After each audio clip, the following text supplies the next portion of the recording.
आज का हमारा अगला सेगमेंट है श्रीलंका के बारे में। श्रीलंका के साथ हमारा पौराणिक रिश्ता है। युगों युगों से पौराणिक कथाओं में हमने श्रीलंका के आध्यात्मिक पहलुओं का अध्ययन किया है। सनातन धर्म में जिन 33 करोड़ देवी देवताओं का वर्णन है, उनमें रावण की पत्नी मंदोदरी का भी स्थान है। उन्हें पूजनीय माना गया है। भारतीय माइथोलॉजी में जिन 5 महिलाओं का विस्तृत वर्णन करते हुए जिन्हें पंचकन्या माना गया है, उनमें से एक मंदोदरी भी है। ये तो बात भारत और श्रीलंका के पौराणिक रिश्ते की है। अब त्रेता युग से आज के दौर में वापस लौटिए। आज श्रीलंका मुसीबतों के सबसे बड़े भंवर में फंस गया है। हालात ये हैं कि लोग भूखमरी के शिकार हो रहे हैं। इस मुल्क में अब कोई हुकूमत करने को तैयार नहीं है। महिंद्रा राजपक्षे ने प्रधानमंत्री के पद से इस्तीफा दे दिया है। राजपक्षे के इस्तीफा देते ही श्रीलंका में तनाव और बढ़ गया।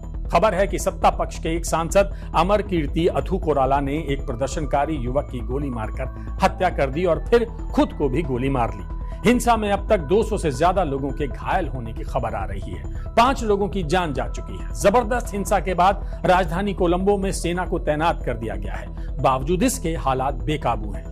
खबर यह भी है कि हम्बनटोटा में राजपक्षे परिवार के पैतृक घर में गुस्साए प्रदर्शनकारियों ने आग लगा दी। इसके अलावा प्रदर्शनकारियों ने कोलंबो के टेम्पल ट्रीज के पास पीएम आवास पर भी धावा बोलने की कोशिश की है। श्रीलंका में हालात बेकाबू हैं। महंगाई आसमान पर पहुंच गई है। लोग सड़कों पर उतर आए हैं। चारों तरफ हाहाकार है।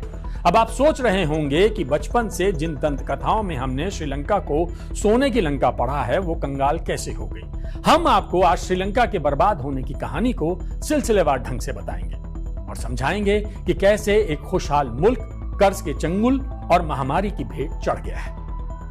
लेकिन सबसे पहले आपको श्रीलंका के ताजा हालात से रूबरू करा दें। श्रीलंका अपने इतिहास के सबसे भीषण आर्थिक संकट से गुजर रहा है।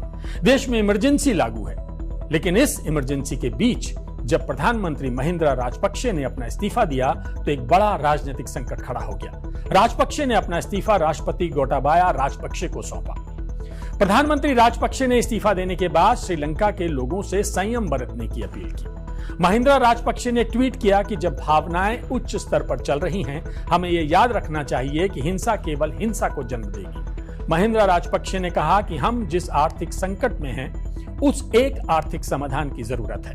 आर्थिक संकट के समाधान के लिए प्रशासन प्रतिबद्ध है, लेकिन इस बीच श्रीलंका में तनाव हद से ज्यादा बढ़ गया। लोग सड़क पर उतर आए। राजधानी कोलंबो में आर्थिक संकट को लेकर विरोध प्रदर्शन के दौरान हिंसा भड़क उठी। इस हिंसा के दौरान उपद्रवी तत्वों ने सत्ताधारी दल के एक सांसद की हत्या कर दी।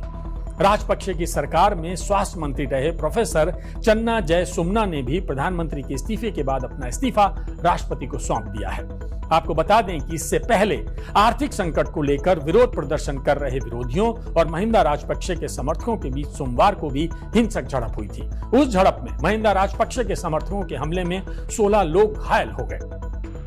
दूसरी तरफ श्रीलंका में विपक्षी दल भी लगातार पीएम के इस्तीफे और संयुक्त सरकार के गठन की मांग को लेकर प्रदर्शन कर रहे थे। इससे पहले महिंद्रा राजपक्षे ने कहा था कि वो कोई भी बलिदान देने के लिए तैयार हैं। राजपक्षे के इस बयान के बाद से ही उनके इस्तीफे की अटकलें लगाई जाने लगी थी। देश में बढ़ते विरोध प्रदर्शन के बीच राष्ट्रपति गोटाबाया राजपक्षे ने 6 मई को एक बार श्रीलंका में इमरजेंसी लगा दी। गोटाबाया राजपक्षे ने देश में बिगड़ते हालात के बीच इमरजेंसी लगाने का फैसला लिया था। श्रीलंका में जब इमरजेंसी लगाने का फैसला लिया गया, तब बड़े स्तर पर विरोध प्रदर्शन हो रहे हैं। हजारों की तादाद में छात्र सड़कों पर उतरकर प्रदर्शन कर रहे हैं और राष्ट्रपति के इस्तीफे की मांग कर रहे हैं। भीषण आर्थिक संकट से जूझ रहे श्रीलंका में इससे पहले 4 अप्रैल को भी इमरजेंसी लगाई गई थी। श्रीलंका में इस आर्थिक संकट के बीच राजनीतिक अस्थिरता बनी हुई है। राष्ट्रपति पर अपने दायित्वों का सही तरीके से निर्वहन कर पाने में असफल रहने का आरोप लगाया गया था। विपक्षी दल देश को आर्थिक संकट के भंवर से निकालने के लिए अंतरिम सरकार के गठन की मांग कर रहे हैं। श्रीलंका के लोगों का गुस्सा नाहक ही नहीं है, जायज गुस्सा है। आज श्रीलंका की अर्थव्यवस्था चरमरा गई है। महंगाई बेतहाशा बढ़ी है। बद से बदतर होते हालात का अंदाजा इसी बात से लगाया जा सकता है कि एक अंडे के लिए लोगों को 30 रुपए और 1 किलो आलू के लिए 380 रुपए खर्च करने पड़ रहे हैं। पिछले दिनों हालात इतने बिगड़ गए कि पेट्रोल पंपों पर सेना की तैनाती करनी पड़ी थी। खाने पीने की चीजों के साथ ही देश में कागज की भी किल्लत हो गई है, जिसकी वजह से परीक्षा कराना भी सरकार के लिए चुनौती है। अब ऐसे में आवाम का सड़क पर उतरना सही है या गलत, फैसला आप कीजिए। भूखे पेट भजन नहीं होता। लेकिन सोचने वाली बात यह है कि श्रीलंका में ऐसी नौबत आई ही क्यों? कैसे श्रीलंका इस हालात में पहुंच गया? इसका कोई एक नहीं बल्कि कई कारण हैं। सबसे पहले आपको उस वजह के बारे में बताते हैं जिसने श्रीलंका को बर्बादी की कगार पर लाकर खड़ा कर दिया। ये वो कारण भी हैं जिसे जानकर अब बाकी देशों की आंखें खुल जानी चाहिए। साउथ एशिया के सबसे खूबसूरत समुद्री तटीय देशों में से एक श्रीलंका की बर्बादी की वजह है चीन और उसका कर्ज। पिछले 2 दशकों में चीन का वहां किया गया निवेश। चीन 3 तरीकों से विदेशों में निवेश करता है: उधार, निवेश और व्यापार। पहले चीन किसी भी देश को बहुत सारा पैसा आसानी से बहुत कम ब्याज पर उधार या लोन के तौर पर देता है। चीन के इस जाल में शिकार फंस जाता है। फिर वो उस देश के आधारभूत ढांचे में यानी इंफ्रास्ट्रक्चर में भारी निवेश करता है। वो इस आसान रास्ते उधार और इन्वेस्टमेंट के नाम पर चीन उस देश को इतना पैसा देता है जो लौटा पाना मुश्किल ही नहीं, नामुमकिन हो जाता है। अब यहां से शुरू होता है ड्रैगन का तीसरा दांव, व्यापार।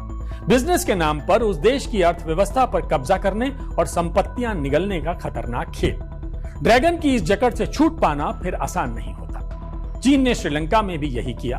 आपको एक उदाहरण से समझाते हैं कि कैसे श्रीलंका चीन के कर्ज जाल में फंस गया।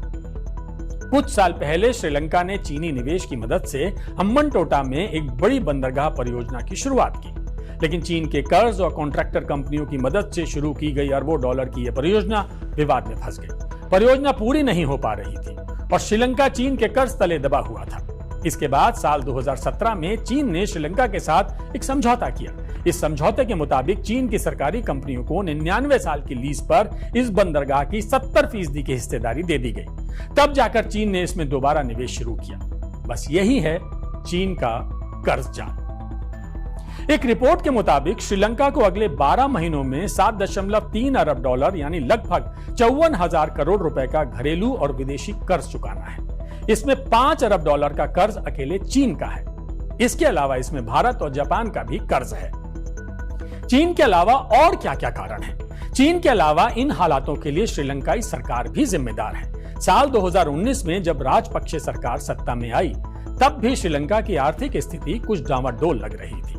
महंगाई बढ़ रही थी, देश में असंतोष भी था, लेकिन इस सब को नजरअंदाज करते हुए सरकार ने लोगों की खर्च क्षमता बढ़ाने के लिए टैक्स घटा दिया, जिसकी वजह से सरकार के राजस्व में भारी नुकसान हुआ। श्रीलंका की खराब आर्थिक स्थिति की एक और वजह सरकार का एक और आदेश है। दरअसल श्रीलंका में 90% खेती खाद और फर्टिलाइजर से होती थी, लेकिन राजपक्षे सरकार ने देश में केमिकल फर्टिलाइजर से खेती बंद कर सारी खेती ऑर्गेनिक करने का आदेश दिया था। वैसे आपको बता दें कि श्रीलंका एग्रीकल्चर में कोई बहुत उन्नत देश नहीं है, लेकिन फिर भी चावल, चाय और रबर की पैदावार करता है। हालांकि चावल बड़े पैमाने पर देश में भी खप जाता था, लेकिन इन्हीं चीजों को एक्सपोर्ट कर उसे भरपूर विदेशी मुद्रा मिलती थी। लेकिन ऑर्गेनिक खेती के चलते देश की सारी फसल चौपट हो गई। पैदावार मान लीजिए एकदम खत्म हो गई, जिसके चलते बड़े पैमाने पर बाहर से अनाज, दाल और तेल का इंपोर्ट शुरू किया गया। विदेशी मुद्रा भंडार पर इसका दबाव बढ़ने लगा। बची हुई कसर कोरोना ने पूरी कर दी। दरअसल श्रीलंका की अर्थव्यवस्था में बड़ा रोल टूरिज्म इंडस्ट्री का है। देश की जीडीपी में इसकी हिस्सेदारी लगभग 10% है। कोरोना महामारी के चलते श्रीलंका में पर्यटकों का आना एकदम कम या कहें कि खत्म सा हो गया, जिसकी वजह से टूरिज्म इंडस्ट्री को बड़ा नुकसान हुआ। श्रीलंका के राष्ट्रपति गोटाबाया राजपक्षे ने सभी दलों से एक राष्ट्रीय सरकार बनाने की भी अपील की है, जिससे कि श्रीलंका को बचाया जा सके। हालांकि इससे पहले आर्थिक संकट से जूझ रहे श्रीलंका में विपक्ष के नेता साजिद प्रेमदासा ने भारत के प्रधानमंत्री नरेंद्र मोदी से मदद की गुहार लगाई थी, जिसके बाद भारत ने श्रीलंका में आर्थिक संकट शुरू होने के बाद काफी मदद की है। भारत ने तेल, अनाज और दवाएं मदद के रूप में श्रीलंका भेजी हैं। इसके अलावा भारत ने श्रीलंका को कर्ज भी दिया है। लेकिन अफसोस इस बात का है कि श्रीलंका जैसे फलते फूलते देश को चीन दीमक की तरह धीरे धीरे चट कर गया। हम यही चाहेंगे कि ऐसा किसी और देश के साथ ना हो। इसी बात के साथ अब आप सभी दर्शक जो हमें आज तक के डिजिटल प्लेटफॉर्म पर फॉलो कर रहे हैं, देख रहे हैं, उनसे हमारा एक सवाल और एक रिक्वेस्ट। कैसी लगी आपको हमारी ये एनालिसिस?